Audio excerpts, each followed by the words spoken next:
So the question is, should police enforce minor infractions in cities and neighborhoods? As much as I want to agree to enforce minor infractions in cities and neighborhoods, not every precinct will be biased doing their jobs.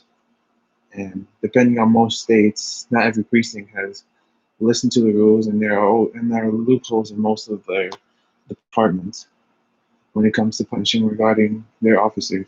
An example, which is like back in the 60s and 70s in New York, most of the police precincts had been infiltrated by mob families so they could turn a blind eye without alerting the federal government. And even now, some cops have close ties within racial groups like the KKK, and also still some mob families that are still around. Yeah, I know there are good cops around, but even those good cops have to do dirty work as well. And or most good cops usually get fired for trying to do the right thing.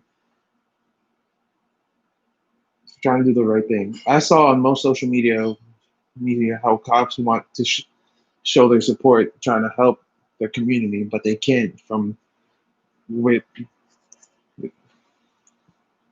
the repercussions of these actions are mostly tensions you see between cops and protesters. The way cops have been acting, support most their support most people have on them is pretty low from the way they've been acting with George Floyd and all those things.